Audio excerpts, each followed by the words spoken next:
at their Lord, and there is no fear for them, nor shall they grieve. Those who take riba will not stand, but as stand the one whom the demon has driven crazy by his touch. This is because they have said, sale is like riba. But Allah has prohibited sale and prohibited riba. So whoever receives an advice from his Lord and desists from indulging in riba, then what has passed is allowed for him, and his matter is up to Allah. As for the one who revert back, those are the people of fire, there they will remain.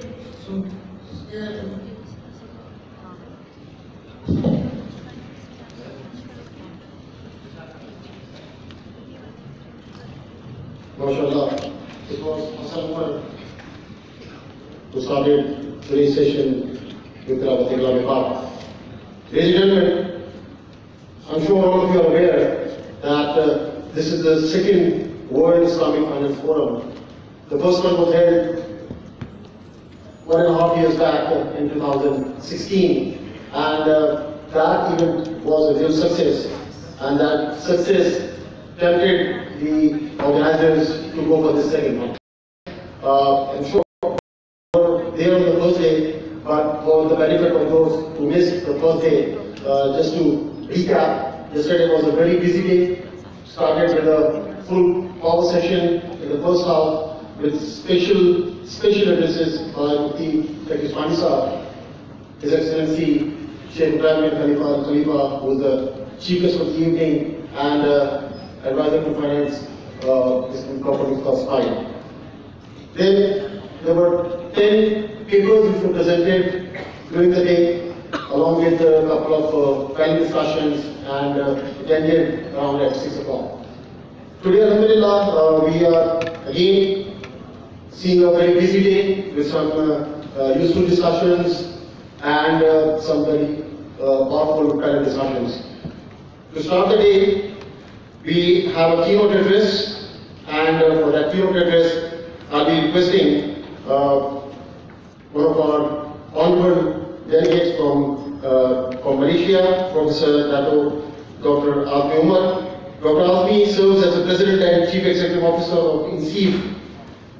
Prior to this, he was the Director General of Islamic Research and Training Institute, which is also known as IFTI. He is also a Senior Professor and University Administrator at the International Islamic University of Malaysia. He remained there for 30 years. He is a member of External Advisory Group for the IMF, Independent Working Committee on Islamic Finance, and Board of Trustee of Responsible Finance Institute, RFI Foundation. Dr. Azmi was awarded the most outstanding individual contribution to Islamic finance in the KLIFF Islamic Finance Award 2015. Ladies and gentlemen, please welcome for the keynote address, Professor Dr. Azmi Umar.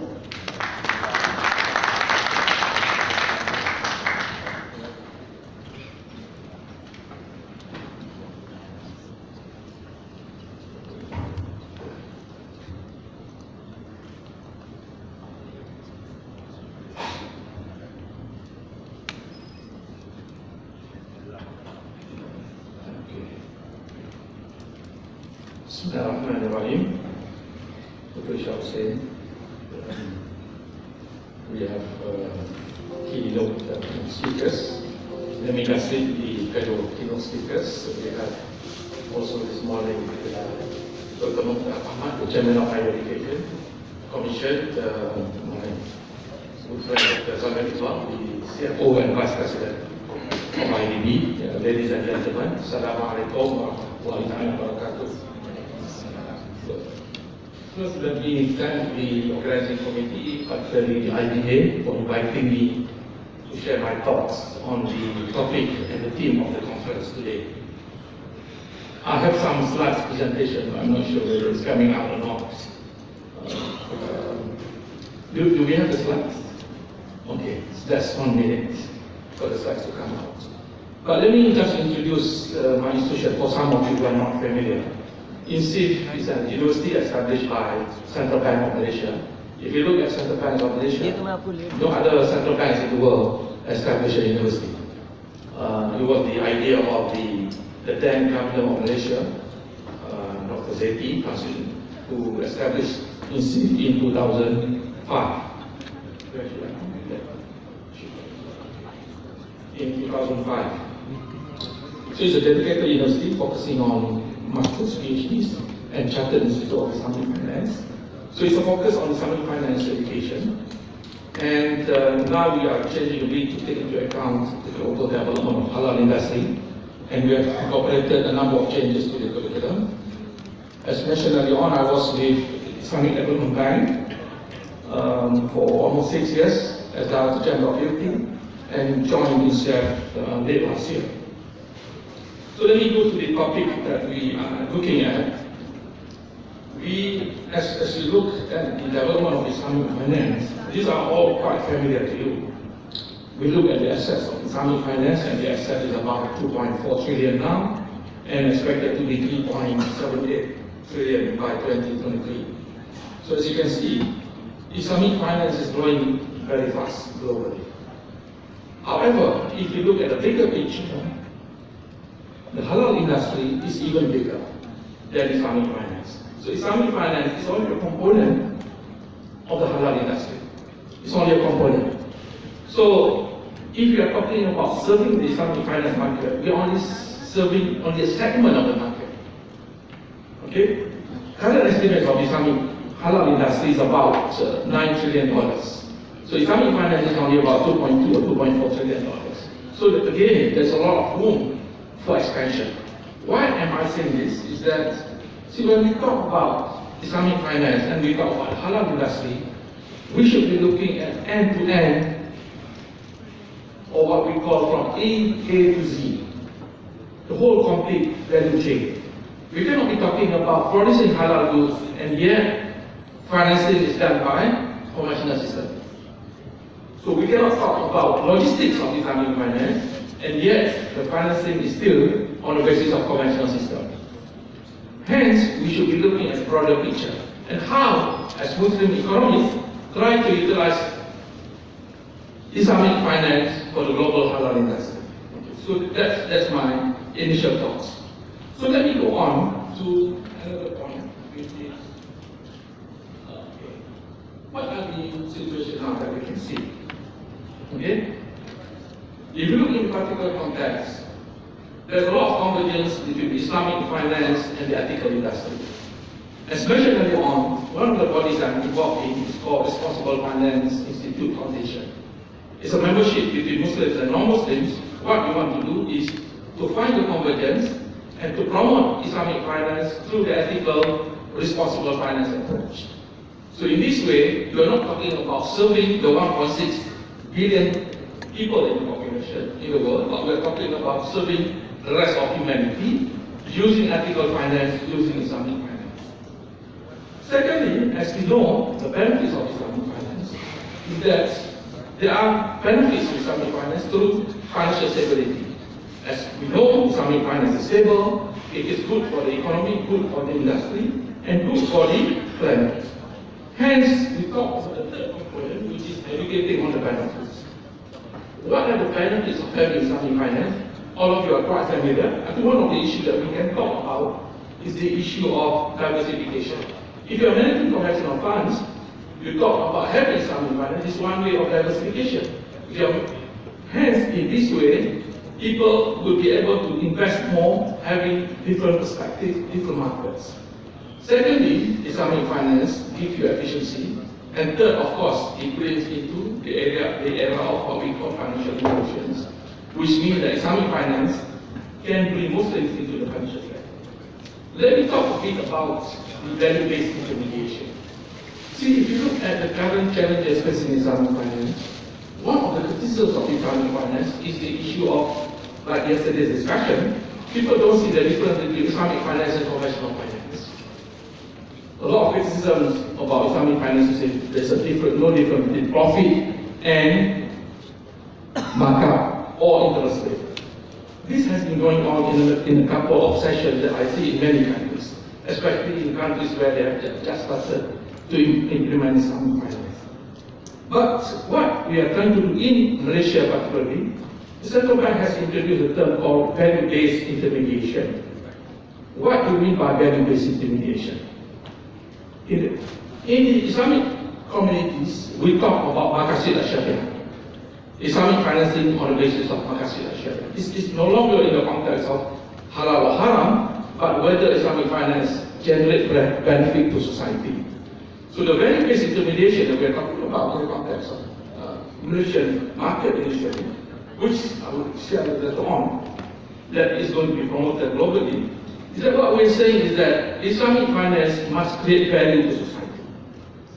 Okay? It must create value to society. In what way? See, when we talk about financing to the society, financing to the economy, it must bring prosperity, it must benefit people, it must benefit the planet, which in essence is quite similar to the 17 SDGs, the Sustainable Development Goals. What is argued here is that any financing that is done by Islamic finance must bring benefit to society, must bring benefit to the planet, and must bring profit to the financial institution. I'll give you an example. If we take the case of, especially in the context of Southeast Asia, we have palm oil. So palm oil has always been criticized for being destroying the environment.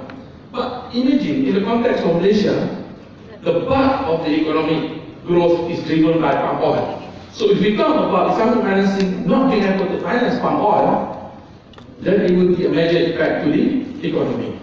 So what is needed is to go through and look at what aspects of palm oil that may not be good for Islamic financing. In essence, what we're saying is that going through the list of palm oil activities, which ones are sustainable, which are not sustainable. Hence, Islamic finance will be financing the sustainable practices of Islamic what they call. So this is what we meant by value-based intermediation. I'll give you another example. The example that we see is, for example, timber is also an issue in Malaysia. I mean, they cut timbers in order to grow palm oil. So is timber company not Sharia compliant? In most cases, we'll be saying, because timber destroys the environment, how do you then get an Islamic bank to finance timber companies? But if we look on the other way around, on value-based intermediation, we'll say that yes, timber company per se may not be sustainable, may not be Sharia compliant, but if you do sustainable timber, then it may be Sharia compliant. So this is one of the ways what we're saying is that value-based intermediation. Okay? Looking at how an Islamic bank can finance sustainable practices that is good for the planet, good for the people, and good for the profit of the financial institution. So this is one of the ways that we look at. So this is a big component of value-based intermediation. Secondly, on the issue of affordable housing, most countries face affordable housing. But then the question would be, how do we use Islamic finance to support affordable housing? Of course, here we have discussed there are a couple of ways to do that, ijarah and so on, and this is also addressed in Malaysia. Third is the component of green financing. We have seen, for example, there are many green projects, green sukuks that are being issued in Malaysia. Why? Because we want to portray a case study that yes, Islamic finance can finance green projects. It is not only good for society but also good for environment.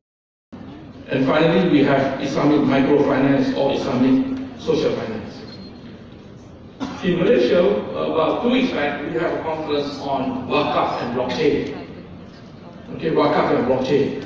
So we're talking about how do we use blockchain for wakaf. Okay? Why do we need to look at that? For a simple reason, like here in this country, the issue of trust. When you create wakaf, you provide financing to wakaf. What are the trust mechanisms that you can use in order to show that the moment somebody gives the money, it is used for what it is supposed to be? So having blockchain, it provides you end-to-end transparency. You know that the money that you're given will be used for that particular purpose. This can also be used for Sarakah and others, and of course in the banking you can use it for trade finance and so on. But what we're saying now is that we need to go into new technologies in order to promote Islamic finance.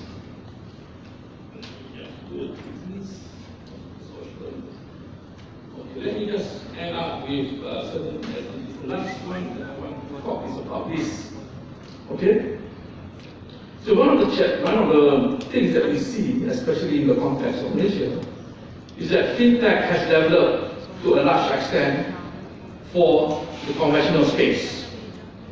But what we also say is that there is a big development in the context of Islamic fintech in Malaysia. And of course, this is very much influenced by the development in Singapore. So you have fintech as an opportunity for Islamic finance to look at payments, to look at wallets, mobile wallets. You have currency exchange.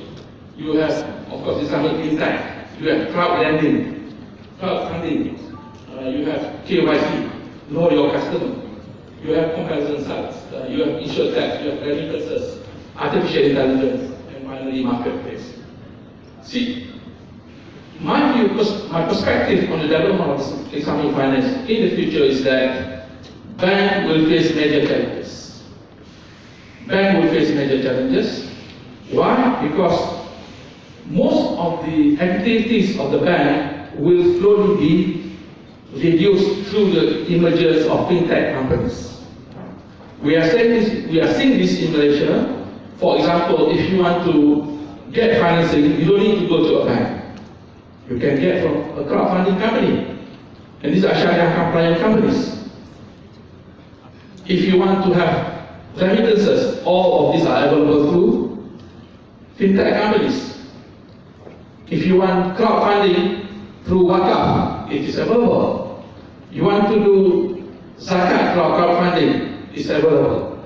So in the sense that if you want to deposit money, it is also available through crowdfunding. So in a sense, what you see in the future is that the function of a bank as a financial intermediary will still be there, but in future we do not know whether a bank still exists or only the function exists.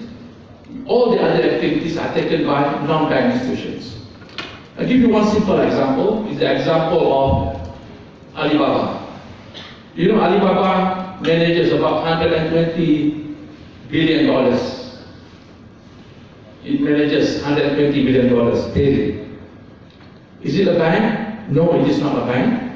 But what it does is that it accepts payment and it makes payment. So it becomes a financial intermediary by itself. It has a digital wallet. So given the changes that we are seeing today, one of the challenges for Islamic Bank will be how an Islamic bank can transform itself utilizing fintech as one of the tools. Okay? I see the usage of fintech will enable, one, to bring more Muslims into the financial sector. Having more Muslims into the financial sector, of course, achieve the objective. Second, what we're saying is that Islamic banks will also be having what we call the financial inclusions. Fintech for zakat, for wakaf, for sadaqah will enable Islamic finance industry to grow. So moving forward, what we're saying in Malaysia and in the immediate future is that people who have access to internet technology will be using fintech as one of the tools. In Malaysia, the penetration rate of internet is about 90%. 90%. So you're talking about a very high percentage of people using mobile telecommunications for their transactions. So then the question would be, how do you then harness the usage of mobile telecommunications for your financial services? So Islamic banking is there to stay, and it is going to be evolved in order to take into account the latest development in the fintech industry. Okay, thank you very much. Salam alaikum.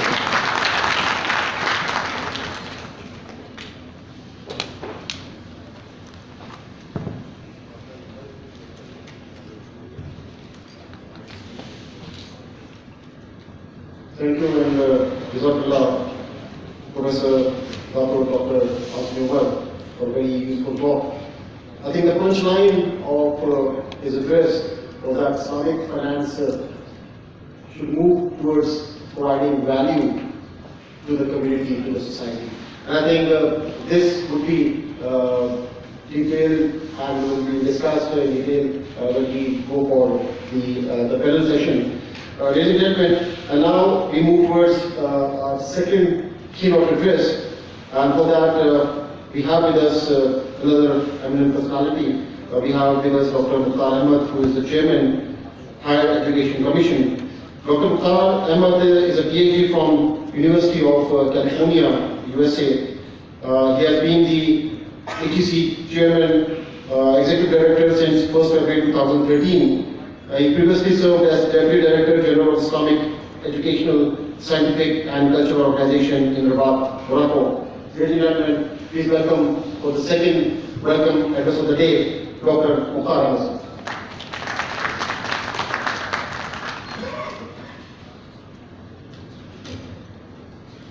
Bismillahirrahmanirrahim. Respectable Dr. Hussain sir, honorable guests, distinguished speakers, ideal colleagues, faculty members, people from banking sector, ladies and gentlemen, assalamu alaikum, good morning. Indeed, this is an honor and privilege for me to be here today, and I'm thankful to the organizing committee and also especially Dr. Ishu, because that was his kind of, this was his instruction that I could come. I'm I think the only person in this room which know very little about Islamic banking.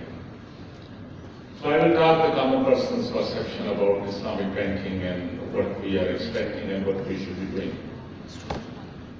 My own personal life, from the beginning when I was in my childhood, I learned that in Islam it is the sunnah that Prophet Muhammad, whatever he was getting, he was spending the same day, and next day Allah was again giving to him. Alhamdulillah, so far I am on tawakkul, and whatever I get in every month, I spend every month, and next month Allah subhanahu wa ta'ala again give me something. So that is how in my own life, I do practice a little bit Islamic finance, and I never kind of kept something for the next day or any day, which in these days seems to be a little difficult, but so far I am still on that practice that I do practice Islamic finance, I should say, in my personal life. Ladies and gentlemen, there is no doubt that Islam has given us a complete kind of philosophy about the life, and whatever has been said or given to us through our Prophet Muhammad Sallallahu Alaihi Wasallam is being now every day proven that that was the right thing and right direction. Even the West is now recognizing that the modern Islamic banking or Islamic finance practiced by the Muslims is the best possible system in the world which can bring the equality in the world. Whatever capital system or whatever other system of financing in the rest of the world is, they have not created the best solution for the humanity and for the society. As our professor Dato from Malaysia was telling me that whatever initiative we are doing, it should be having some benefit to the society. And gentlemen, our leader, the founder of Pakistan, Quaid-e-Azam Muhammad Ali Jinnah, when he was opening the State Bank of Pakistan in 1948, he also advised that I will be watching very keenly that how the researcher in Pakistan, in different institutions, they are going to bring a system in our banking system which will be in line with the Islamic part and Islamic philosophy. Today, to be very frankly, the common person, at least I can tell you in my people in my surrounding or in Pakistan, they are not well aware what Islamic banking is. They might have heard few words with Arba, Mashaka and other these type of things, but they are not really, they don't understand what this philosophy is. And the common person is not aware what is the real essence of Islamic banking. I think this is the responsibility at us, as academic people, the banking sector who is, mashallah, contributing in this area, that we have to first create the proper awareness in the masses.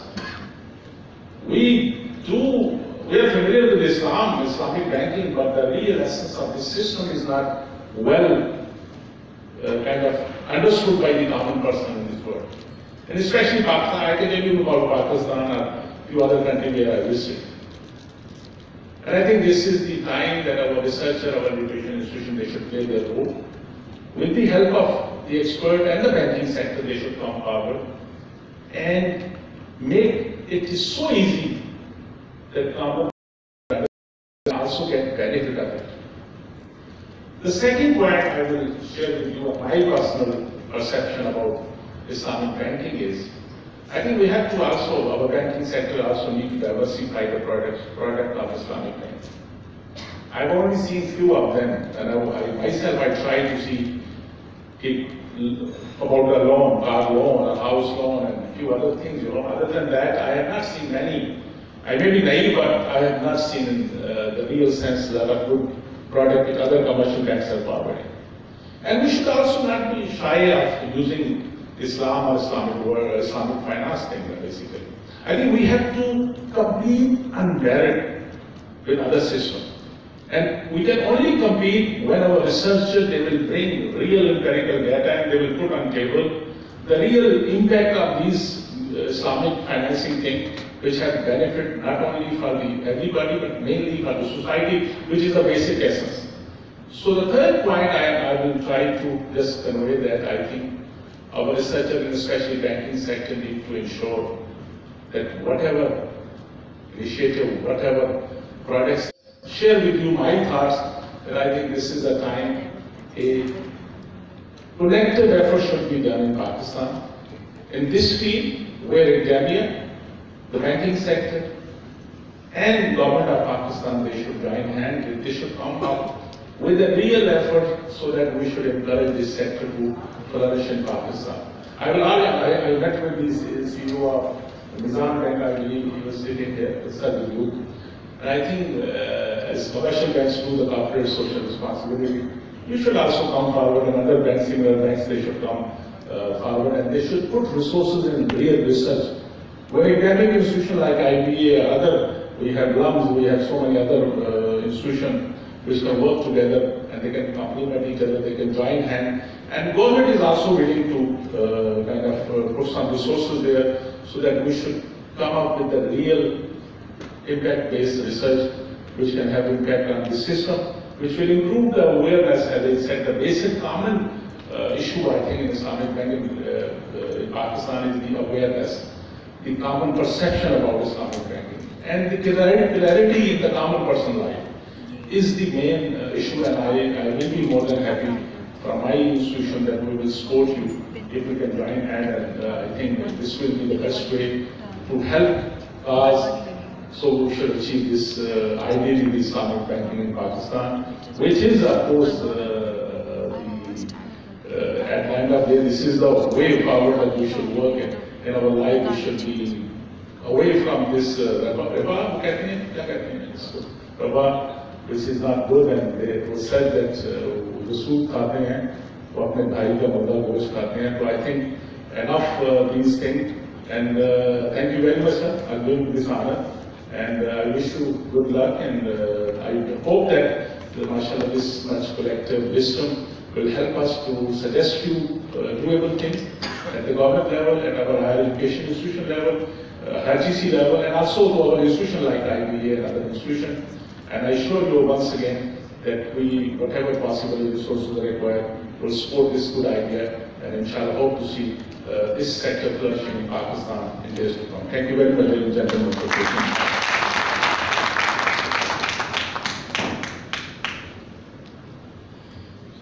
Thank you, Dr. Zamir Khan, for kind wishes for the Islamic finance and banking sector. Indeed, one of the key objectives of this World Islamic Finance Forum is to bring the practitioners, academia, Sharia scholars, legal advisors, business community to join hands and take Islamic finance and Islamic banking to the next level. Thank you very much, sir. This was Dr. Mukhtar Ahmed, and now we have the last keynote address of the day. We have with us Dr. Zamir Khan, who is the Vice President, Finance and CFO of Islamic Development Bank. He also served as the head of the World Bank Global Islamic Finance Development Center in Istanbul. He's a PhD in International Finance from George Washington University and served as a professor faculty at Cairo Business School at Johns Hopkins University. So please welcome for the last keynote address of the day, Dr. Zamir Qasim.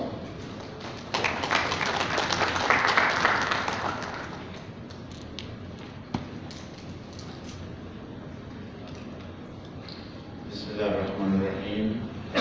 Distinguished guests, ladies and gentlemen, Assalamu alaikum. It's indeed a privilege and honor for me to be here. I'm really thankful to Dr. Hussain, IBA, LUMS, NCF, and the organizers of this conference to give me an opportunity to be here. I would also like to convey the greetings from the President of Islamic Development Bank, His Excellency Dr. Bandar Hajar. Unfortunately, he could not be here as he asked me to represent him, but he does convey his greetings to everyone. Now, I think we had a very good two keynote speakers this morning. They have covered many of the topics, so it's difficult to come up with something new. But I thought I would like to cover three things in my talk. First is to have just kind of a reflection on where Islamic finance and Islamic economics is. Where are we standing? What are our achievements and what are our challenges? Then maybe I would like to give some suggestions on the way forward, what things can be done. And then lastly, I'll share with you some of the initiatives which Islamic Development Bank is taking in this respect. Now, as you know, that 2017 and 2018 is the 10th anniversary of financial crisis. And every time there is a crisis, there is anniversary, it is time to reflect on what we have learned for that particular event. I think for Islamic finance, that particular incident or event was a blessing in disguise because it offered many opportunities to Islamic finance to come up and share its value proposition to the rest of the world. Now, things which were highlighted during the financial crisis, first of all, I think it was realized that a debt-based system is inherently unstable because you have crises one after the other, and each time it is said that this time is different. Whereas the fundamental problem is that underlying system is a debt-based, leverage-based, and leverage is a double-edged sword, and which is going to haunt us again and again. The second issue which was highlighted, that the over-financialization of the economic system is certainly not good. As you have a huge financial system with a small real economy, the system is going to become an inverted pyramid, which is going to be tilt very soon, sooner or later.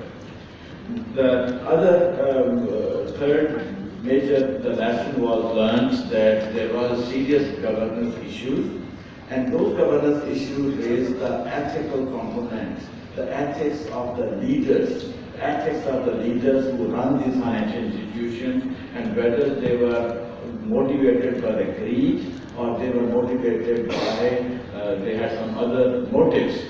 And I think that also raised the issues of the financial crimes and financial repression. And you have again seen many of the after the financial crisis, many movements like Occupy Wall Street and all these other movements came up. The other realization which came to surface was that there is a growing income disparity. Not only the income, but also the wealth disparity between the poor and the rich. And the wealth seems to be concentrated on the wealth on the top, rather than being distributed equitably with all the segments of the society. And that also led to the realization that you may have a growth, you may have prosperity, but it may and may not be trickled down to all the poor people, which means that prosperity needs to be shared. So I think these were the very key kind of findings of after the financial crisis. And what happened in the West after the financial crisis? Several books were written, very rich articles and analytical reports came out, like the books like This Time is Different, House of Cards, Between the Death and the Devil by Lord Turner, Fault Lines, and all these kind of very rich analysis came out. The reason I'm bringing all these things is that it has a relevance with Islamic finance. Because all these analysis, books, articles, and these things pointed to these couple of highlighted issues which makes Islamic finance very relevant. Now, on the policy side, after the financial crisis, of course, in the West, the policymakers tried to patch the system, tried to come up with their own solutions. They came up with Basel III to try to contain the risk, have a better understanding of the financial institutions. They went through measures to de-risk the financial systems, to deleverage the financial system, and try to promote something what is called having a skin in the game. It was a very good thing that even at the G20 level, there was emphasis on the asset-based finance. Now, why I'm saying all these things? Because what I'm going to say, which you may not like, I think that it was an opportunity which was missed by Islamic finance.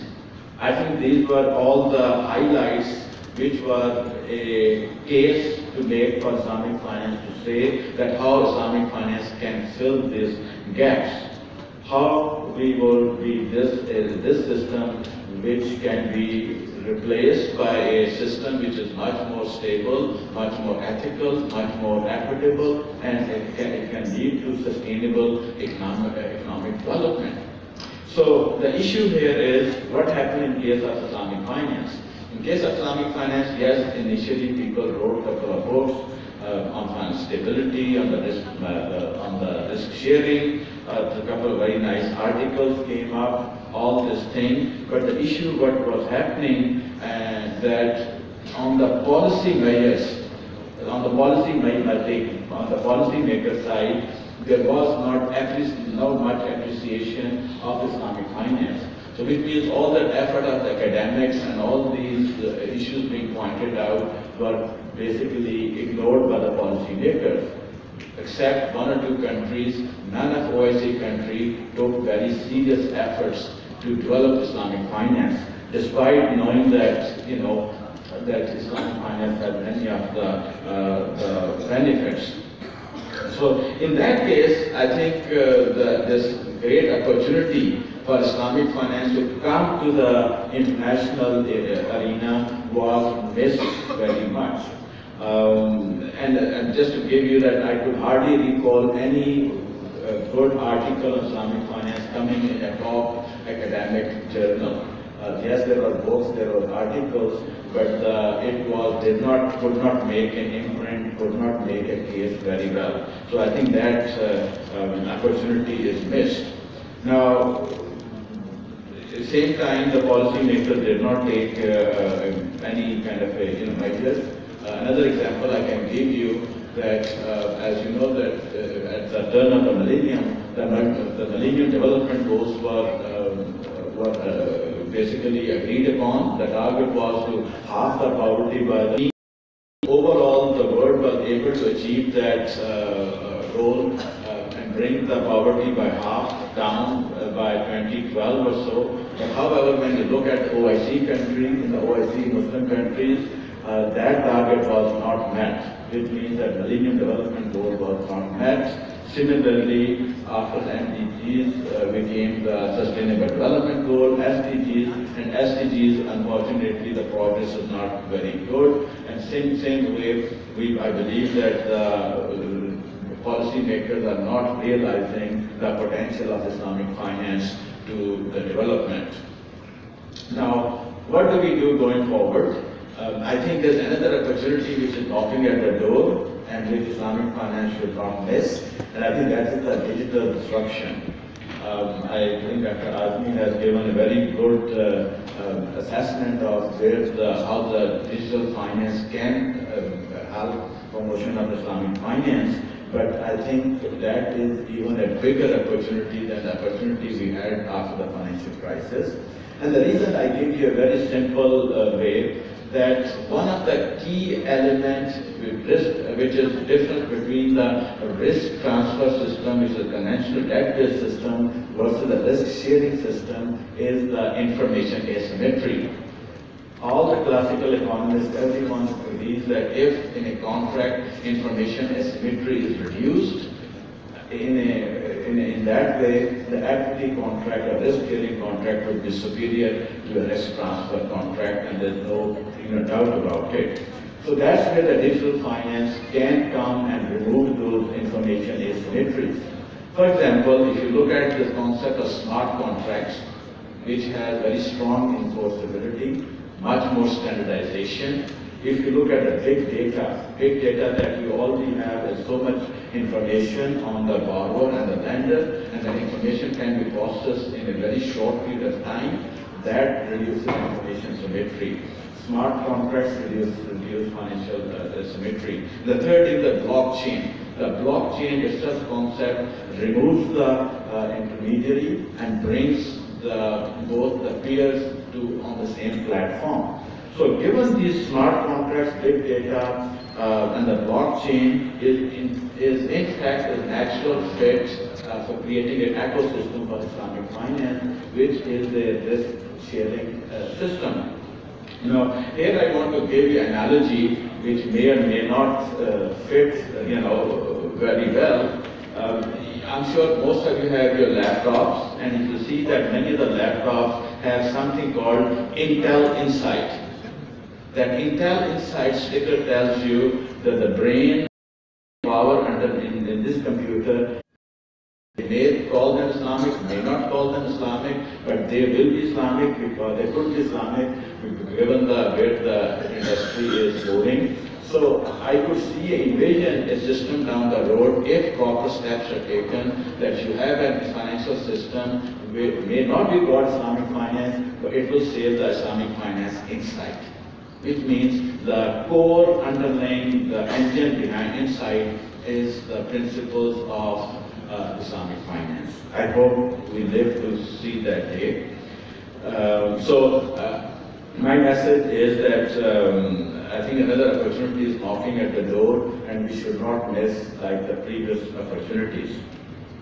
Now, last thing is about, just to share with you what Islamic Development Bank is doing. I myself am relatively new to Islamic Development Bank, but I think I'm glad that I joined the institution at a time when it's going through many changes.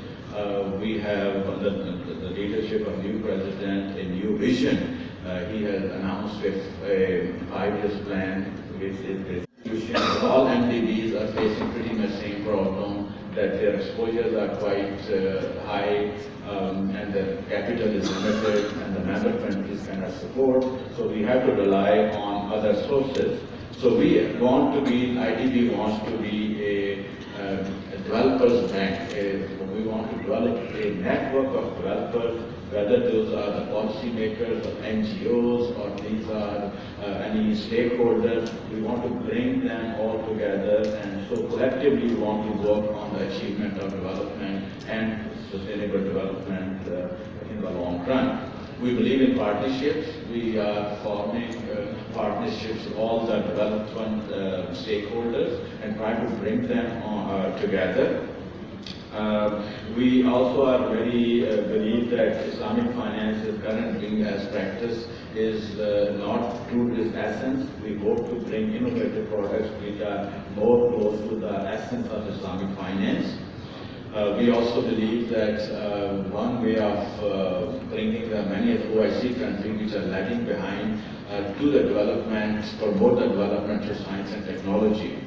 Now, I mean, many people, you may or may not know about what this IDB has done in Pakistan, but I would like to share some some few examples with you. Apparently, IDB has been involved in financing for development for many of the infrastructure projects in many cases. In addition to that, you may or may not be aware that IDB has also was instrumental in providing the capital, initial capital for the Islamic Bank, and because we believe in the development of Islamic finance industry in member countries. Another case which is a very interesting case and which is an example of a partnership. You may or may not again know that the campaign for the polio eradication in Pakistan is funded by Islamic Development Bank. It's not only funded by Islamic Development Bank, but it's a very interesting partnership. We partnered with Bill and Melinda Gates Foundation in such a way that IDB provides the financing for the polio and for all these operations. And whereas the Bill and Melinda Gates, who also wants to promote some development and healthcare in a developing country, they provide and they subsidize some of the markups or the cost of financing. So that is an example of, it's called LLF, Life and Livelihood Fund. That gives a very kind of example where we are partnering with the other development stakeholders and providing a solution to other member countries with quite a big success. Another new initiative is called SCI Fund, Science, Technology and Innovation Fund, which target is to have about $500 million. Under this idea is to promote science, technology and innovation in our member countries. There are two initiatives under that. One is we recently launched a digital platform called Engage. That platform was launched with the help of United Nations.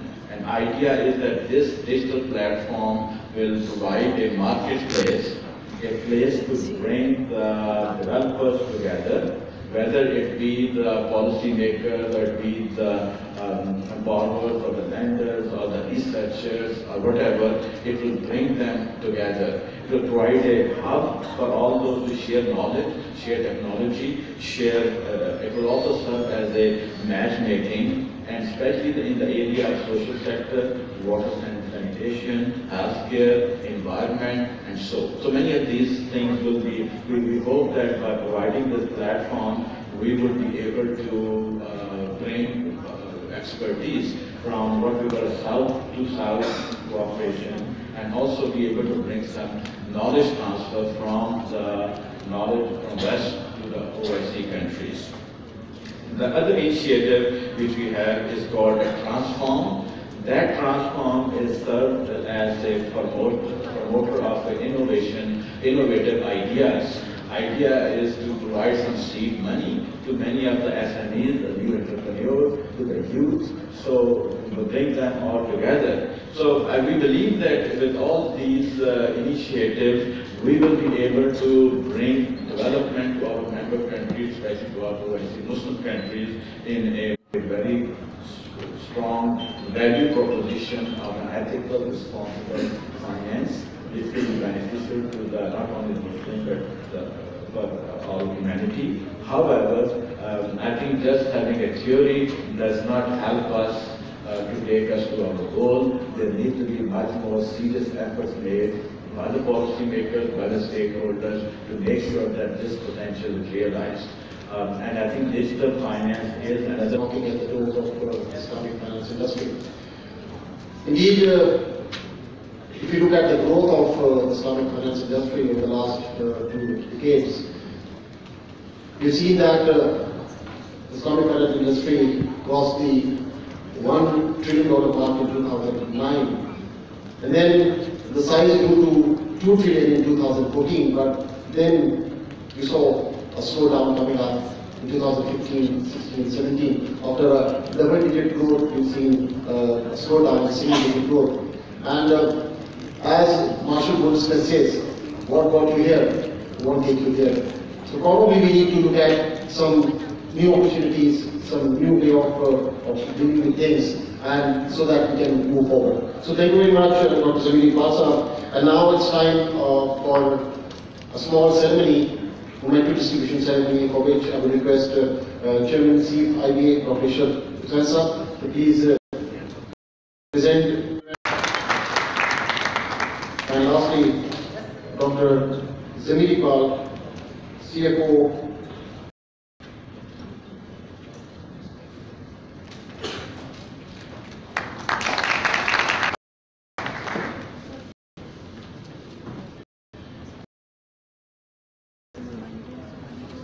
Ladies and gentlemen, we will talk about it yesterday that Islamic finance created the disruption in the financial market. That was way back. But now, due to that slowdown, it's clear that we need to look at different ways of making that disruption, of creating some difference. We talked about fintech, our learning speaker talked about fintech digitalization. This is basically the topic and the main point of discussion for our panel discussion, which will be coming up. We will be talking about building the big brand proposition.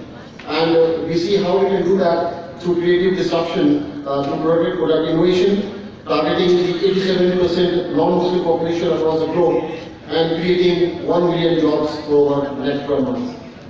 This will be, inshallah, a very useful and knowledgeable discussion. And in the panel, we have with us Dr. Asmi Umar, President and CEO in Chief. Dr. Asmi join us on the stage. Then we have Mr. Amir Bopek, CEO, Bosnia Bank International. We have with us Dr. Yahya Abdul Rahman, Chairman and CEO, Alariba Bank, USA. We have Mr. Mohammad Shoaib, CEO, Al Mizan Investment Management. Then we have with us Dr. Hatim Al Tahir, Director, International Finance Group, International Islamic Finance Knowledge Center, Leader, Deloitte and Touche, Bahrain. I think we are missing him. Then we have Dr. Zishan Ahmed. Dr. Zishan is not here. And we have this session will be chaired and will be moderated by Dr. Muhammad Akram Ladin, Executive Director, International Sharia Research Academy, Malaysia.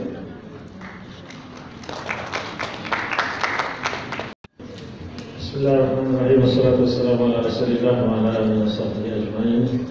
Allahumma la ilma lana illa ma 'allamtana innaka antal alimul hakim. Allahumma la sahla illa ma ja'altahu sahla wa taj'alul hazna wa sahla. Assalamu alaikum wa rahmatullahi wa barakatuh.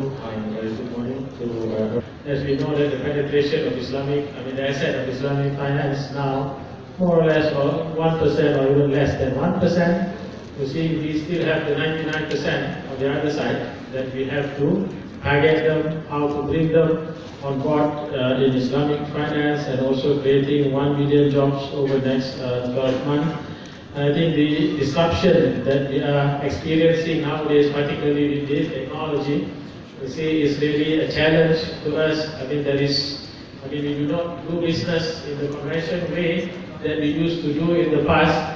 And I think all of you can agree, probably, for myself, for the past 2 or 3 months, I haven't gone to any branch of banks to do my transaction, because everything I'm doing it online. I want to pay my bill, I want to transfer money, whatever that I want to do. Even if I want to invest, I can always do it online. I don't have to go to the branch. So these are the kind of disruptive that we have to embrace it. Otherwise, we will be left behind. Without further ado, I will start with I will just go according to what we have here. Some of the names are not here. You see, probably we can start from the far left, Professor Azmi. You can give your thoughts for about 10 minutes. I give to each and every panelist about 10 minutes for you to share your thought, and then if you have time, then we'll open to the podium for you to share your thought as well. So the floor is yours, Professor.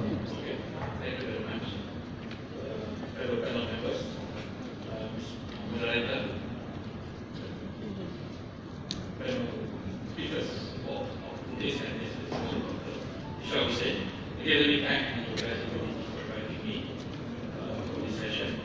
I'd just like to continue on the discussion earlier on, see, we talked about earlier on the disruption to the financial sector about the introduction of Islamic finance. So Islamic finance related disruption to the financial sector.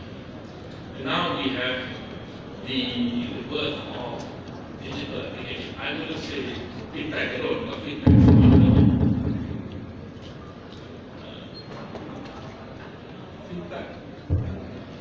Fintech is one of the components. Okay, but the whole area is called digital applications. So you now have, as we mentioned by Dr. Colonel Day, is that you don't need to go to the bank to do banking transactions.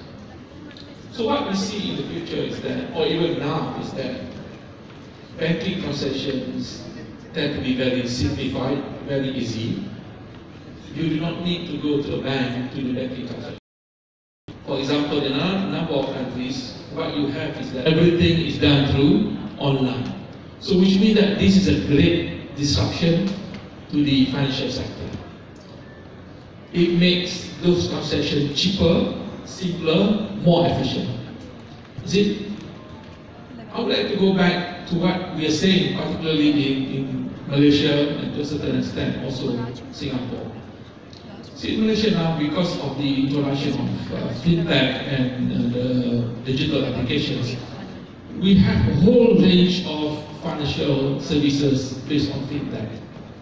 As I mentioned earlier on, if you want to do, especially particularly for the SMEs, I'm not talking about the big corporate financing.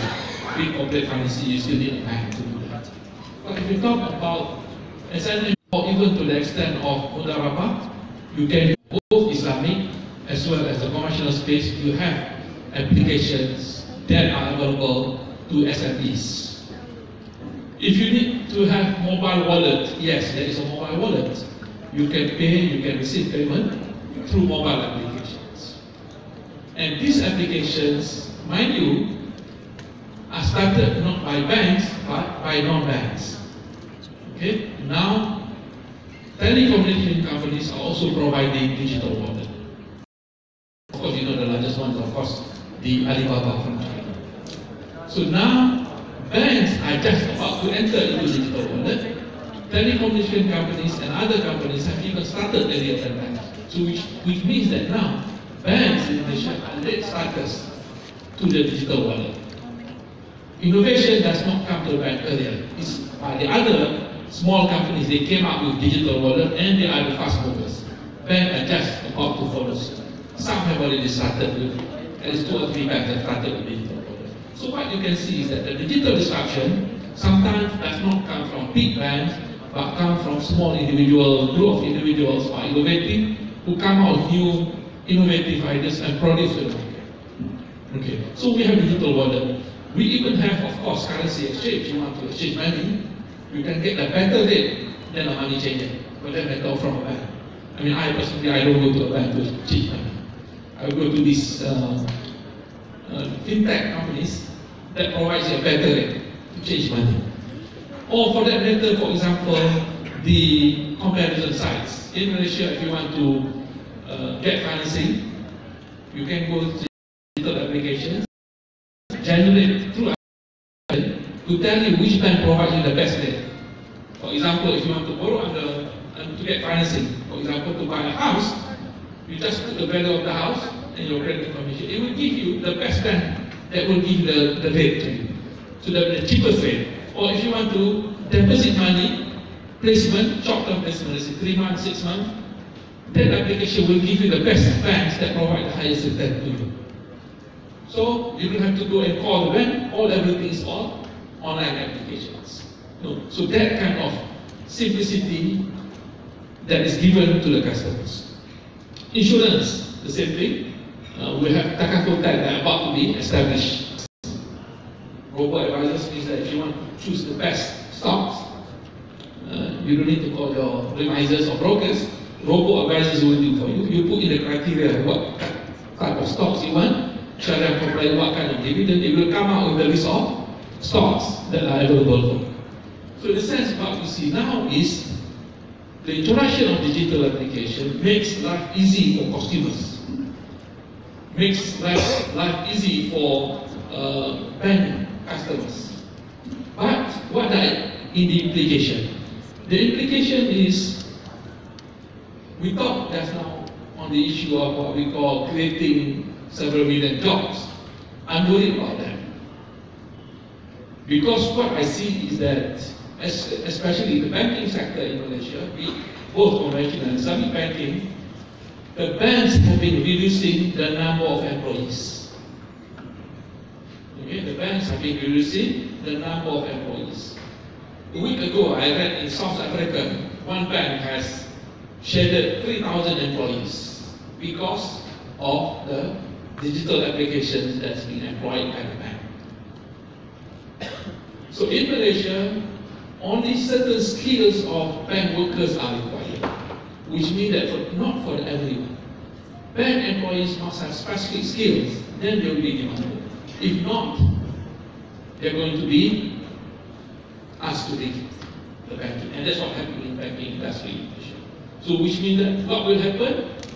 Jobs in the banking sector, the average job like marketing and so on will be reduced, but jobs with data analytics, data mining, data analysts, this and data security, these are being demanded. So which means that jobs are now being shifted from certain areas to another data areas in the banking.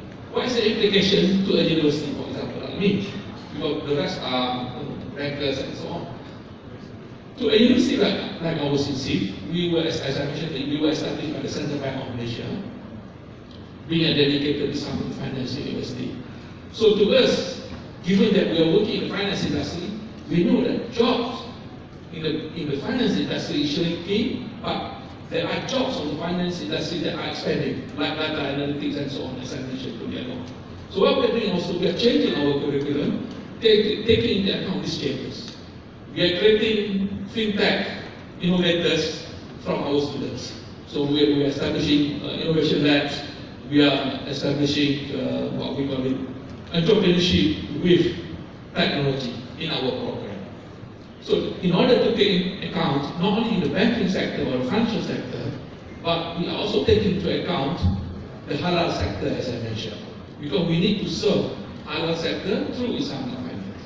So in the sense that universities must change and adapt itself to the changing environment. If not, as you know, even education per se, we have also moved from the sphere of face-to-face into online education, the most massive open online courses. So again, those are the things that technology is bringing changes to the education world, and we have to adapt to those changes.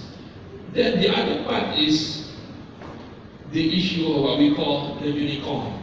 Even if we produce, for example, in our program, we bring in technology, we bring in entrepreneurship with fintech applications, we know that not everyone will be successful.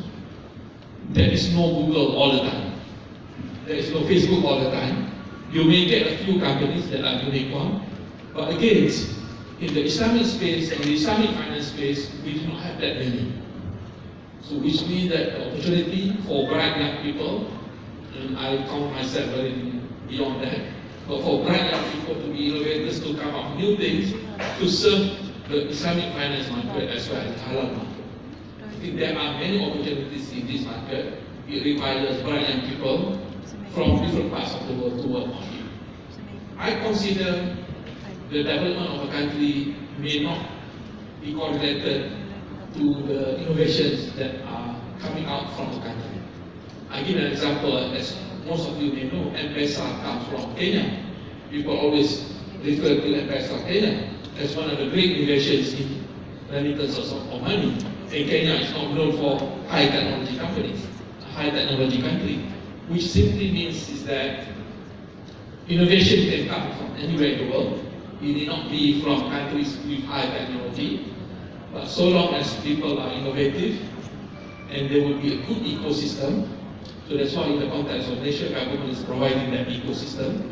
We initially are providing the courses of technology and entrepreneurship. At the same time, we link with venture capitalists. But as you know, at the end of the day, even if you provide good applications, you need to have venture capitalists to come and fund that project. So we have a good ecosystem in Malaysia. So we're bringing venture capitalists into our program. So that's in a nutshell. Just one more before I stop.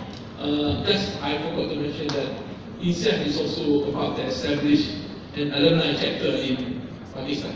We did the third quarter of this year. Thank you very much, Prof. I think very pertinent points that Prof has been raised, which entails us to think and rethink about what we are doing now, and what should be our plan indeed. World Islamic Financial Forum. I will tell you a story.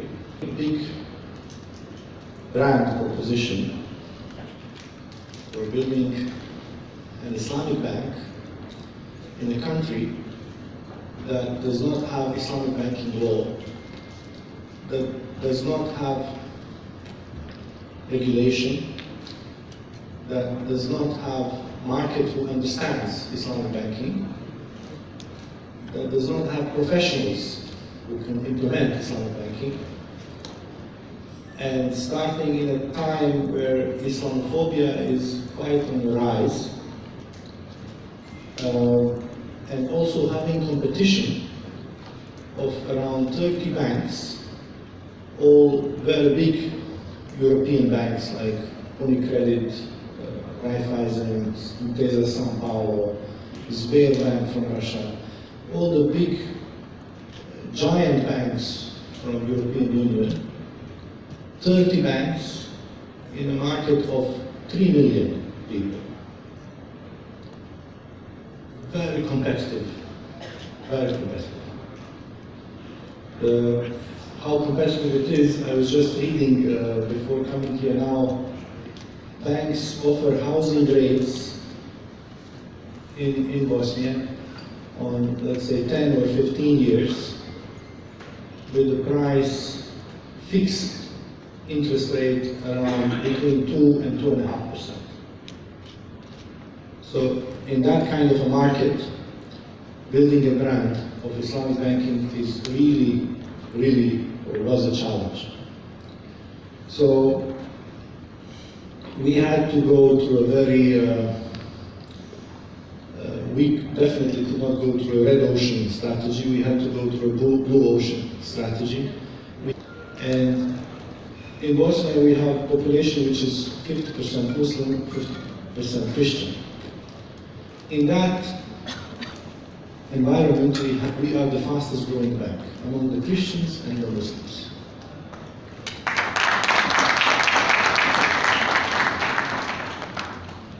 So it was a challenge first to design Islamic Sharia compliant products.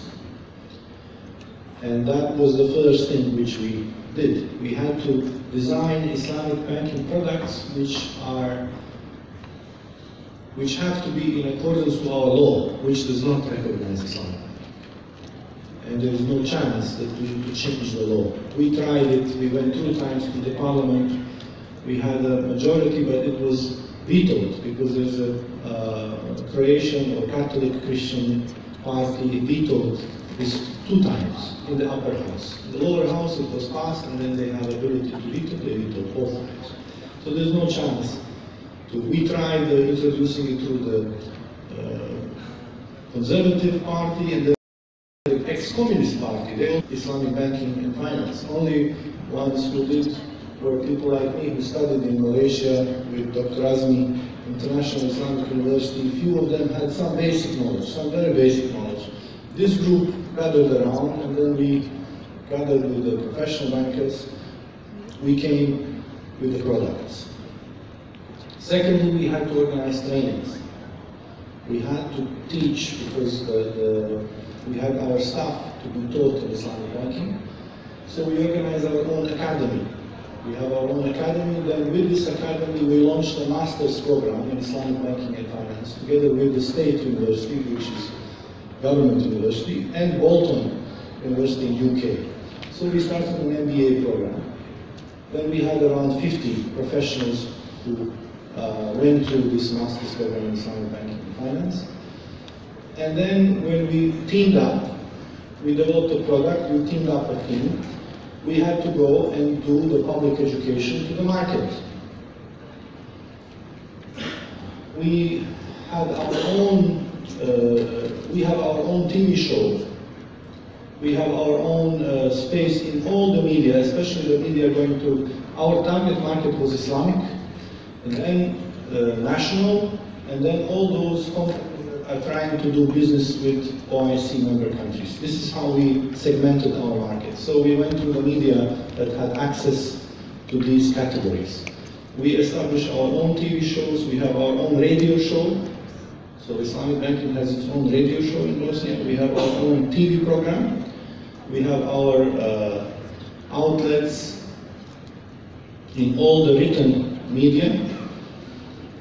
And then we did a lot in educating the public, educating the market what Islamic banking is. And then finally, we had to be competitive to beat the competition, which is, we have a very bloody war banking sector in Bosnia. You have, as I mentioned, we have only 3 million population, officially 3.7, but around 3 to 3.2 actually lives in Bosnia, and you have 30 big banks. Big banks which have very strong support from the headquarters, which is in Vienna or in Milan. They will be just duplicating products, they will be having the economies of scale, they had all the advantage over us.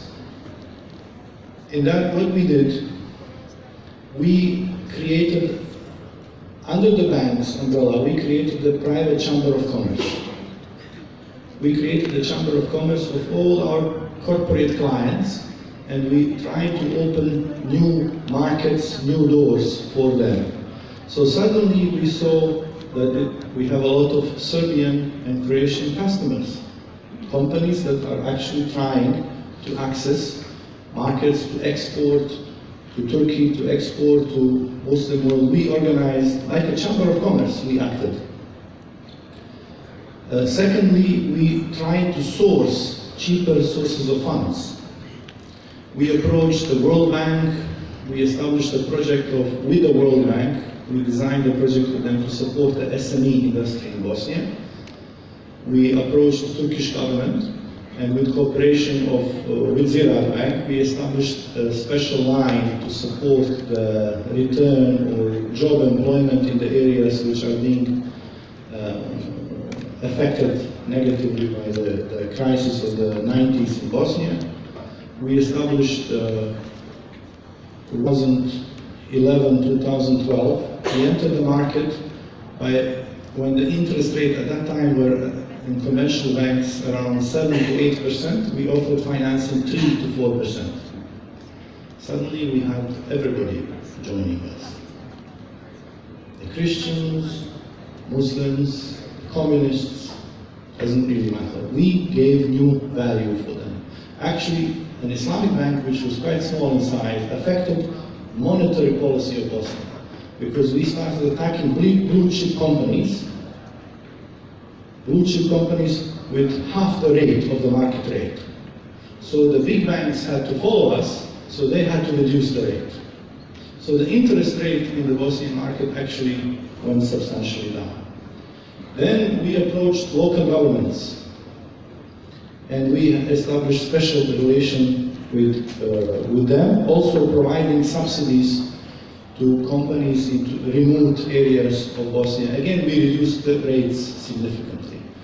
With all this, Islamic Bank is the fastest growing bank in Bosnia, and we, in the last 11 years, we had an average growth rate of assets, total assets of 19%.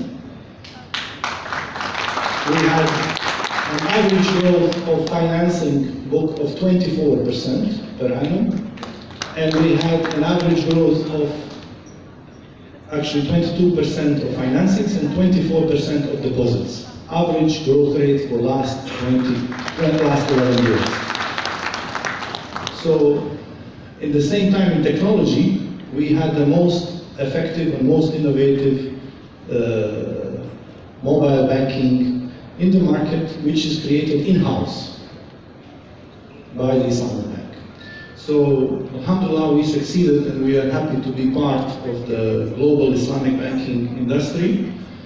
And I forgot also to say that the most important thing, and which we invite you in Bosnia, we created a very big investment conference, which is for 9 years now going, and we try to find equity partners for our Christian clients, for our Muslim clients, for everybody. So we do this every year, and this became the biggest investment conference in Southeast Europe. I invite you all on the 25th. Thank you very much, Brother Amir. I think it's a unique experience. It's not easy.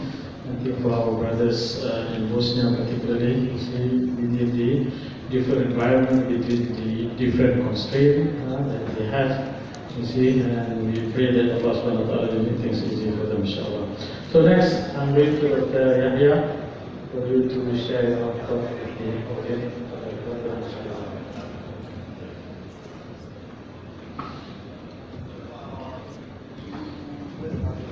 بسم الله الرحمن الرحيم والصلاة والسلام على سيدنا محمد وعلى آله وعلى صحبه وعلى التابعين.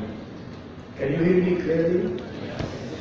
Very good. It gives me great pleasure to be here in Pakistan.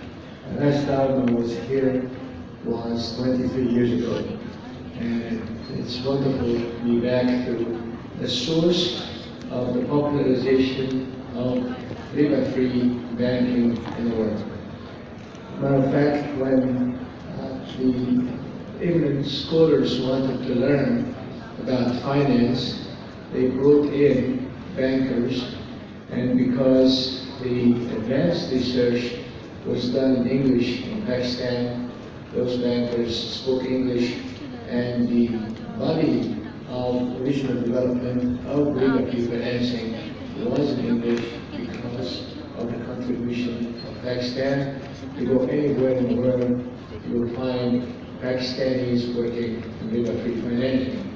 And the amazing piece of statistics that I saw yesterday was that 75% of Pakistanis like to have Islamic banking. That 75% cannot be replicated in any Muslim country. You'll find it 20%, 25%. So this is actually where the reservoir of the future will be.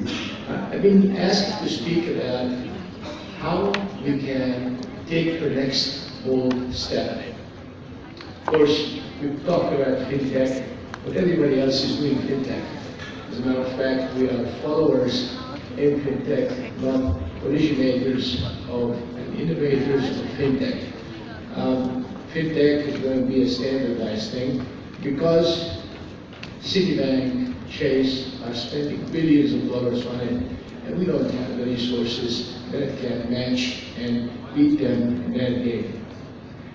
Let me talk about some headings, and then we can discuss the details in the question and answer sessions. First, we need to understand what Islamic banking is all about. We spent the 20th century talking about contracts. Now we need to take it one step further.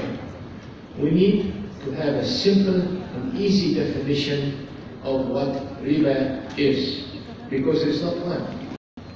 We need to popularize that amongst the masses. We need to, and most importantly, highlight the added value of riba-free financing. And unfortunately, we have not been successful in doing this. If I get a non-Muslim to ask me, Ya Yahya, why should I do Islamic financing? Well, I can tell him that you go to paradise, but he will not believe me because his set of values and training is different. I have to tell him or her that there is an added value. And then we need to know that interaction with the people is the most important factor in the process of Islamic banking. Successful Islamic bankers are real advisors for the community. And you cannot do advice by a robot. You cannot do advice through the internet. You cannot do advice through your cell phone. It has to be a person to person. Because the reason we have this movement is to use it as a window of da'wah, to bring people to La ilaha illallah Muhammad Rasulullah. And that should be the emphasis.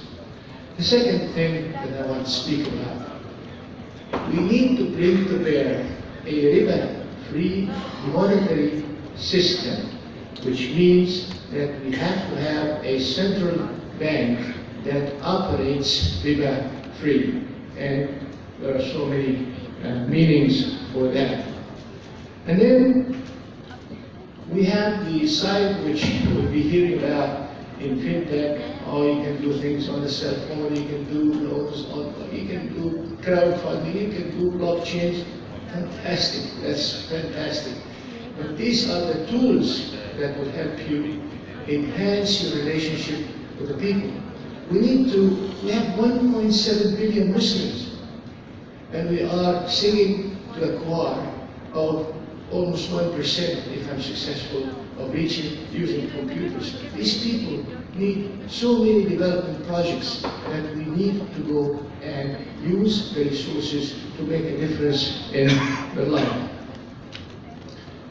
The next thing I want to talk about is, what do we do in America?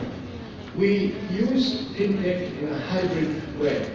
So we use the internet to capture prospective customers. So we design our website such that the customer will come to us, and then we have a relationship with him or her using the phone, using the electronic media, so we can enhance the process of opening an account or financing that person's needs. So we want to make sure that we speak to the customer, because when we speak to the customer, we realize what we are out for. It is a bank that is a member of a movement, and the movement is to use the values of La ilaha illallah Muhammad Rasul to people, Rasulullah to people, so you can touch their pockets, to touch their lives, to touch their thinking. For instance, we finance schools, we finance mosques, we finance churches. We have the account of the largest synagogue in town. We are very good relationship with the Jewish community in the area, and that is what we aspire for. Aspire for presenting the real example of what Islam is going to be through changing the lives, touching the pockets, and the future of our community. Last but not the least, advertising. Unfortunately, we've been using the traditional advertising campaigns, print media advertising, television advertising, but we need to go in what I say, smart advertising. By having a sitcom, by having a drama, by having a movie, by having a series on television, which enhances in a smart way the value of riba-free banking. Remember, it is a movement. It's not just a regular bank. You know, it's a regular bank. No problem. You can have a regular bank. It is a movement to make a difference in people's lives. With this, I conclude. قولوا قولي هذا واستغفر الله لي ولكم. السلام عليكم ورحمة الله.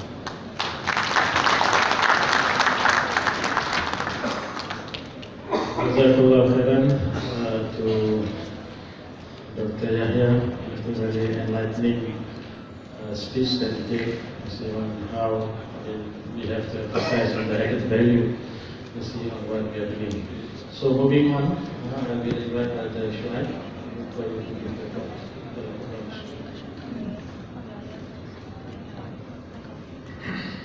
Bismillahirrahmanirrahim. Assalamu alaikum wa rahmatullahi wa barakatuh. It is indeed an honor and pleasure to be here with this august crowd. And yesterday and today we have had some great sessions where we talked about the progress of the Islamic banking and finance in Pakistan and globally. And this discussion will continue for the rest of the day as well.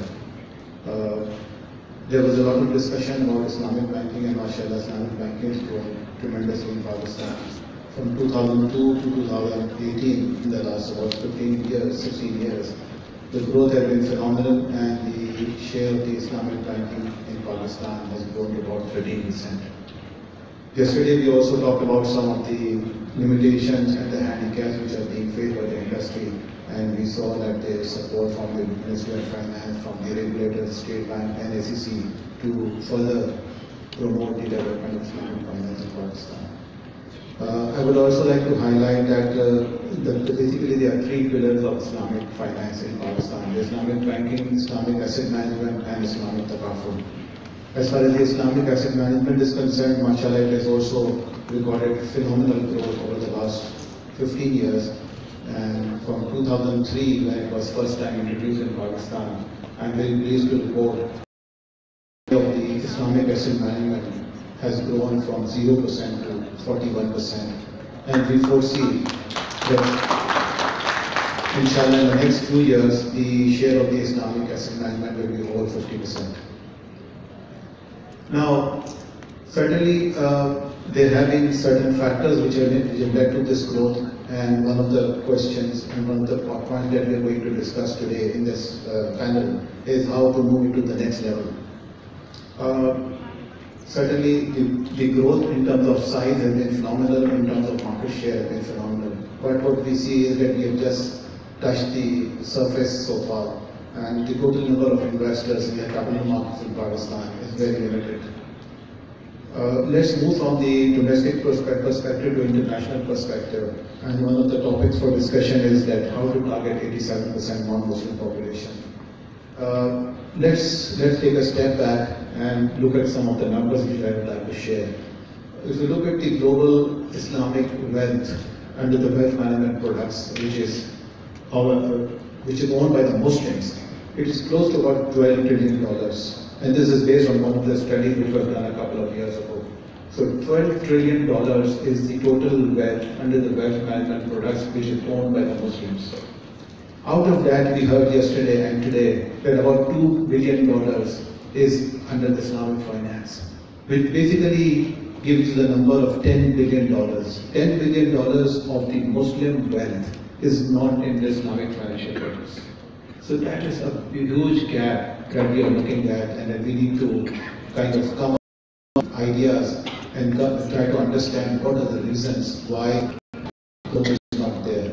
So here, although the Muslim population is 13%, 14%, but still, bulk of the Muslim wealth is also in the conventional financial products and conventional asset management, conventional banking and conventional insurance. There are two areas which are very, very important, and I think there is a need to do a lot of research in those areas.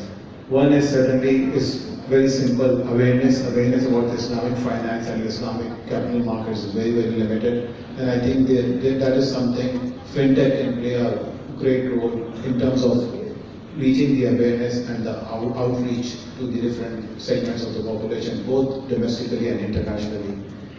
But I think one of the areas where the institutes like IBSC can play a very important role is in terms of the product innovation, in terms of research on product innovation, in terms of identifying the needs of the customer. If $2 trillion is being owned by the Muslims and $10 trillion of the Muslim wealth is in the conventional products, certainly there is a reason for that. And one of the reasons could be that we have not been able to come up with the product structures, with the product innovation, which is actually the need of the day, and which is available in the conventional financial sector. So I think there is a big need actually to do a research on what is stopping this money from moving from the conventional finance to the Islamic finance. Is it lack of awareness? Is it lack of product innovation? Is it lack of trust? What are the different factors? And I think that is a very, very important step for us to move forward into this journey and to develop the big brand of the Islamic finance and the Islamic capital markets. Another important area that I would like to highlight is that certainly everybody is working on technology, and technology will certainly help us to come up, to actually increase the outreach and to increase the penetration in different segments. But at the same time, I think there's a need to create awareness. In Pakistan also, when you look at the awareness about the capital markets, the awareness is very, very limited. If you look at the global financial markets also, most of the wealth of the Muslim population is invested in structures like Murabaha, and there's a very, very limited exposure to the risk-sharing platforms. And that is an area, private equity, venture capital, those are the areas where there's very little awareness, or there's very less need, actually a desire to go into risk-taking abilities. And that is an area where we need to work on, and I think that can take us to the next step. With regards to creating 1 million jobs over the next 12 months, that is the third point under discussion. Certainly the technology is automating everything, and with the technology, I think there is going to be a big human resource surplus. Now that is positive in one way, that obviously we have more free hands to work on. But I think what we need to work on, Pakistan has a leading edge actually in terms of its expertise in the Islamic finance, Islamic capital markets. So we look at the global, even at the global side, if we look at the Sharia scholars, if you look at the international financial institutions, if you look at IDB, if you look at AOC, if you look at the sovereign wealth funds, or if you look at the bulk of the investors in the Middle East, what we find is that Pakistanis are playing a very important role on the Sharia advisory side, and the product structure development side. I think what we need to do is we need to gear up our population. We need to gear up our population to come up with more productive and more innovative ideas with regard to Sharia structures. And that is where we can create a difference in making Pakistan also hub for the Islamic financial markets. Thank you very much.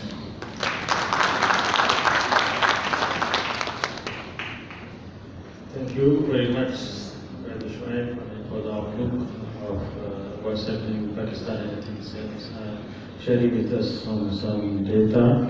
So I think our final speaker will be Brother Ashraf Nazim. So please, Brother Ashraf, share your thought with the audience. Sure. Thank you so much. I'll keep it short. Yesterday we did a short poll and we asked people in the room here that raise your hands if you have a bank and you have a bank account in a bank that you're really proud of. And not a single hand went up. Okay? Like I said, I think Rafael leaves, right? He was part of the bank that he has a bank account with. That speaks volumes. That speaks volumes of how customers perceive their relationship with the bank. Right? All banks, Islamic or conventional. And really, that is the big challenge that we've got to solve if we've got to build a big brand in the future. The big problem that we've got to solve is how do we build that emotional relationship with our customers, between the banks and the customers, how do we build that relationship? And really the answer is through community banking initiatives. Islamic banks have to demonstrate a better understanding of the communities, of the local communities that they are working with. How do we demonstrate that understanding, right? And let's talk about some practical steps. So how many of us here have a credit card? Come on, few of us must have a credit card, right? Well, yeah, okay. So and what do you get in terms of loyalty points and reward points? What do you get? Some discounts in restaurants, with airlines, right? How many of us really feel proud of the rewards that we're getting? I'm okay, I'm fine, we're getting some discounts in restaurants. We are using sometimes air miles. Most of the time it's going to be a waste. On the other hand, if you talk about the real challenges in our economy, that is about, for example, one of them is about job creation, right? And we've got a lot of youths out there, and creating jobs for them, or creating business opportunities for them is a huge issue. The second issue is there's a growing gap between academia and the profession. With the way things are changing as a result of this digital disruption, again, our academia has been left behind big time, right? So really, if I am a bank, and if I am going to demonstrate a better understanding of the community that I'm working with, many cover here, again, millennials and my youth are my biggest target market, and through them I've got to reach that household. People care about my capacity person. How do I reach out to that millennial household?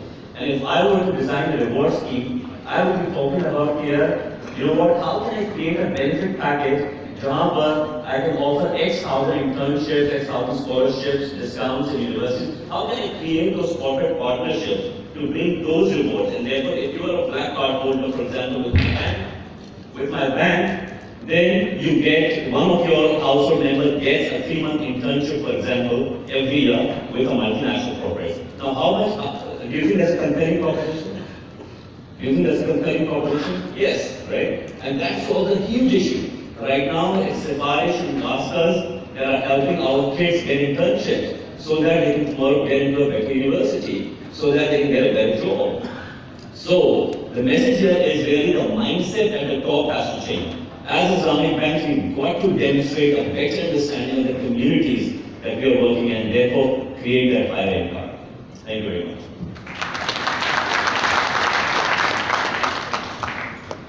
Thank you for the answer, and I believe that, yes, I think the points that was raised by Dr. Asar is very pertinent, that the expectation out there, see, towards Islamic finance very high. See how do we improve our services, particularly to the public at large. And I always believe that being, an Islamic entity associated with Islam, we should be the best when it comes to services, when it comes to product, when it comes to all kind of things that we are offering the society. We must be at the forefront, and we have to offer the best to the society. Now, I believe, can we have a few minutes for questions and answers, or if there is any? I think we will stop at 11:30 because there are some other programs on. If any one of you would like to contribute, please. I think I'll give 1, 2, 3, 4. Okay.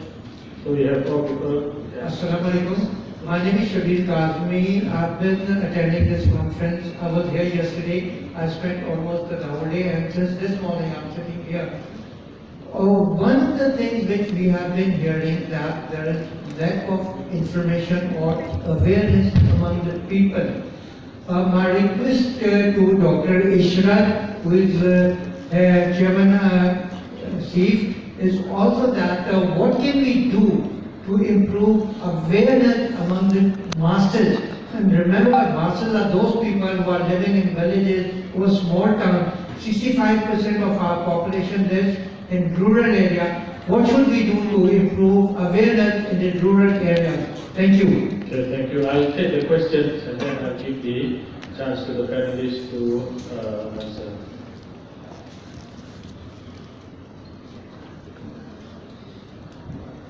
My name is Hassan Ali. I'm a master student of Islamic Finance Academy of Brunei Al Salam. My question to Dr. Azmi is the CEO of INSEAD. Sir, you highlighted that Islamic finance industry is not precise for responding in depth.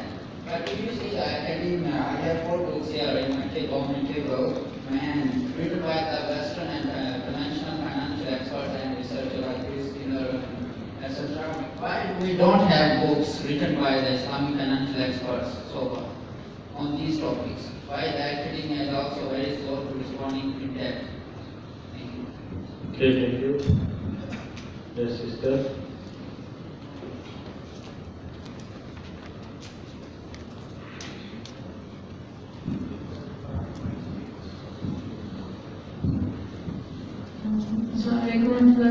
My name is Hafsa and I'm part of the IBAC that we organized this conference. My question is just general. In Pakistan, we have many registered microfinance banking institutions. They are very competitive, but they are not necessarily part of the regulated Islamic banking sector. So my question is, can you advise to Pakistan what are the challenges of maybe converting a successful microfinance institution into Islamic, based on the product side also and on the deposit side also? Thank you.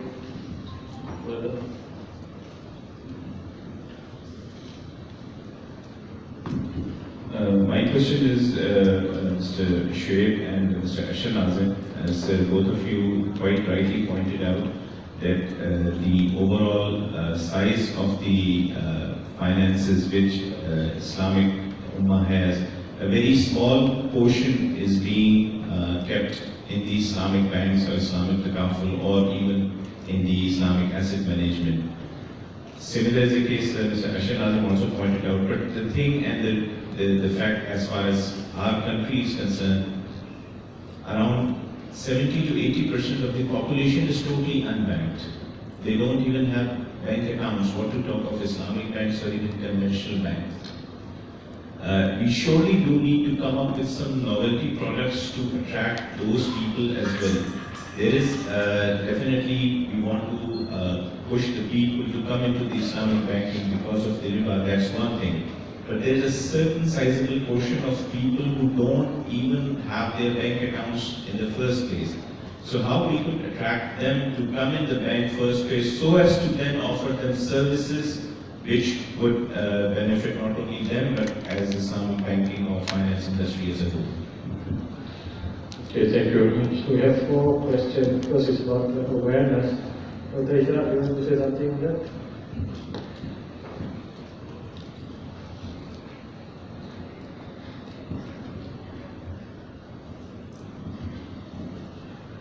One of the means for making awareness is to educate the ulama, the mosque imams, because the mosque imams are very important contact between the general public and ourselves.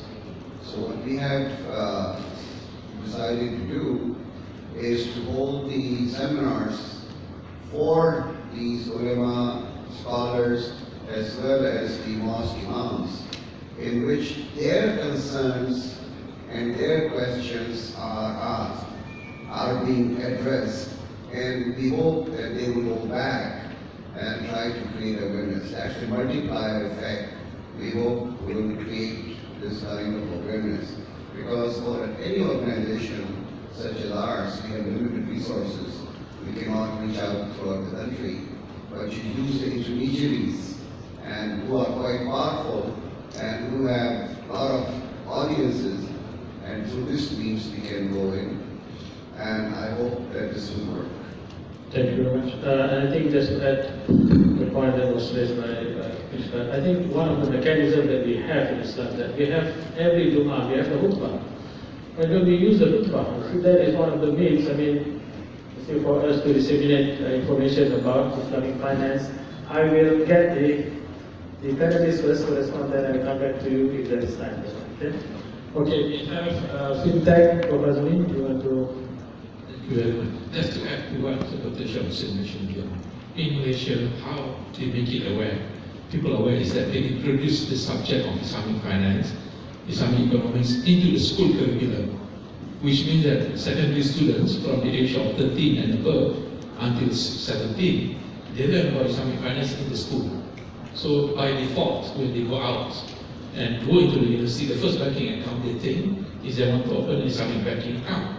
So I think you need to start at the school rather than at the end of level.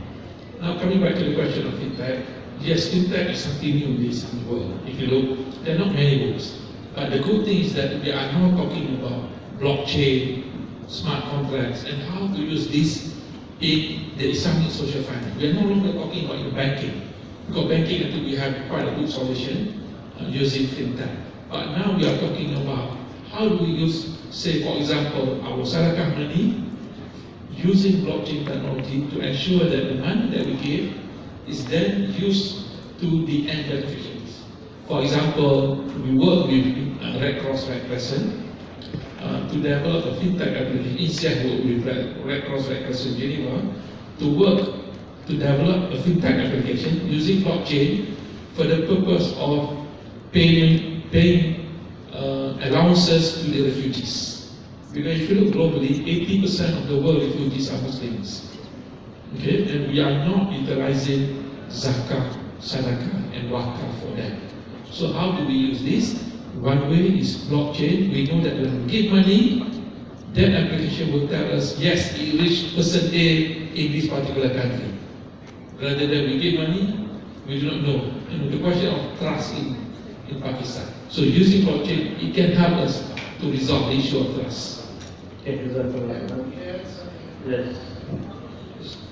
I mean, we have another two, one on microfinance and one on banking and unbankable. So I just want to make a little remark, a reminder for all mothers. In the United States, over 80% of the customers of riba-free financing are from India, Pakistan, and Bangladesh. Not from the Arabic-speaking countries, not from other Muslim countries. And we did a study. We asked them why. You know what they said? The conclusion of the study is, our mothers taught us to read the Quran, and you'll be more distinguished if you are Hafiz al-Quran. Eat halal food, and never participate in riba. Sometimes they call it shoot, which is suht. So the mother is very important. Of course, education in school, and Dr. Hassan said. I want to urge all mothers here this afternoon never to forget that, because I see it diluted nowadays compared to 30 years ago. So please teach your kids. Thank you very much. On the microfinance, anyone want to take on the microfinance? I want to come back to how we can do microfinance. You cannot do successful microfinancing without knowing who needs microfinancing. And to know who needs microfinancing, you may rely on the imam, you may rely on the scholars, but no one will know them better than a banker who goes there and mingles with the farmers. I read a book, I studied the Chinese Revolution and specialized in Mao Zedong. Well, Mao Zedong time, they had something called the barefooted doctors. Have you heard of that concept? Which is a person who knew how to do basic operations, and he went from village to village to improve the condition of the people. We need a barefooted banker who goes out to the small communities, who can mingle with them.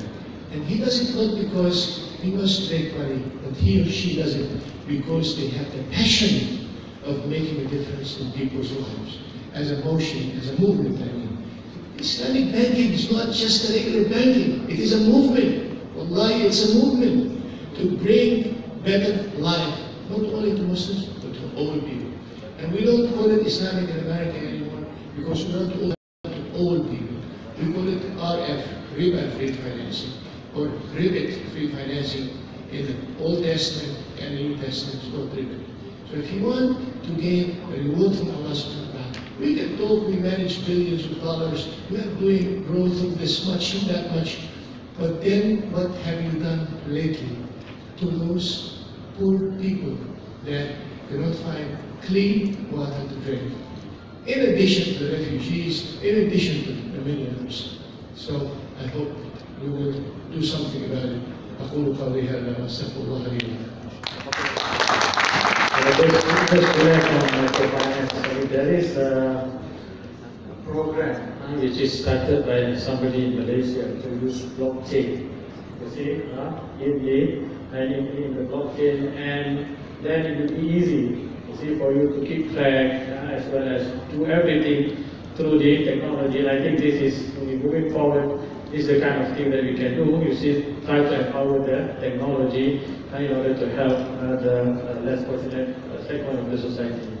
Yes.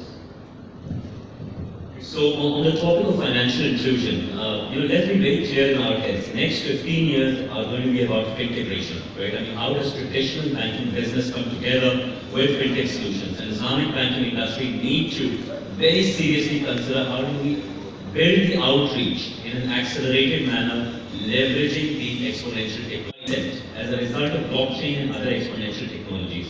Next 5 years will determine if Pakistan will be the user of blockchain technology or the shaper of blockchain technology. And that in turn will determine how good we are when it comes to financial inclusion. Okay, thank you. Any more comment? 1 minute for you, brother. Can you give the mic?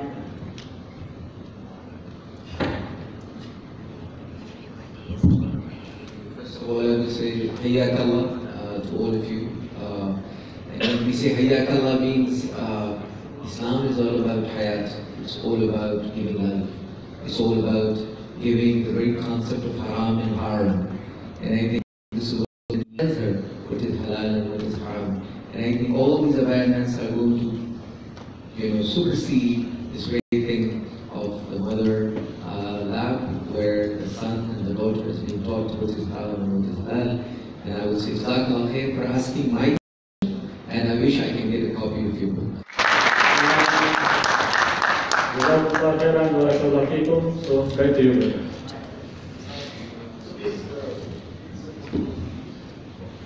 Thank you very much.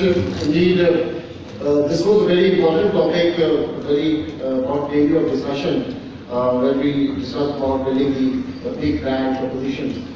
And even if we do not have that emotional attachment, at least the back of the mind recall should be there. And that would come through a compelling vision from all the leaders of Islamic financial organizations who work towards making Islamic banking, Islamic finance, Islamic takaful, Islamic asset management as a financial prospect. So thank you very much.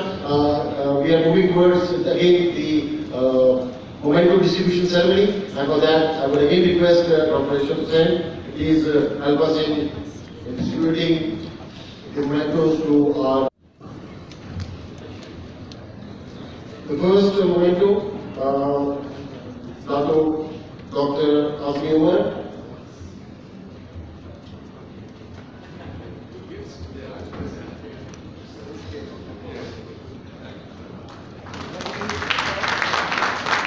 Second one, Mr. Ahmed Okij.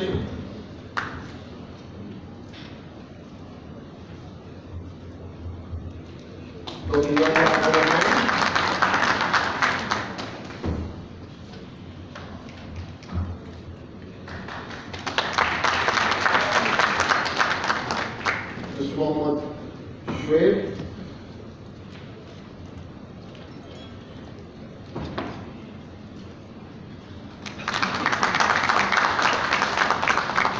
Mr. Ashraf Nazir.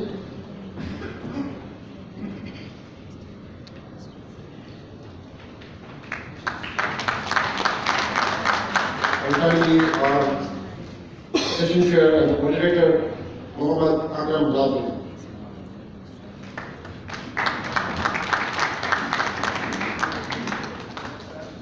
We'll have a group photo. And before we break for tea, I would like to welcome Allama Amin Shahidi to this conference. Allama Sahab is a prominent Sharia scholar, and his major contributions are in the area of Ittihad al-Muslimin. He was invited for yesterday's session, but unfortunately couldn't reach due to delay of flight. We are grateful that he is here directly from Islamabad, and he will be proceeding for Umrah from here. So we request him and we request you to please do remember us in your prayers. We'll have a group photo.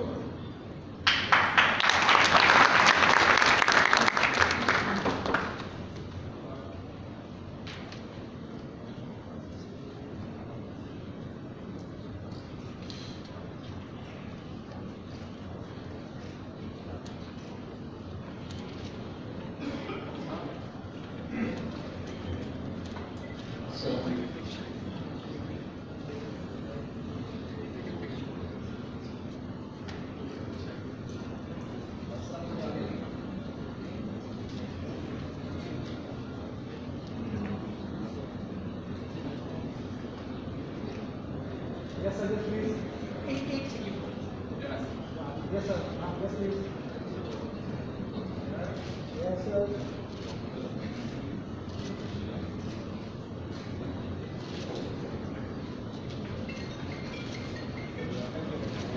Ladies and gentlemen, with this, we go for the first break of the day. We'll move for tea. This will be a 20 minutes tea break, and I request all of you to please reassemble for the second session of the day, exactly at 12 noon.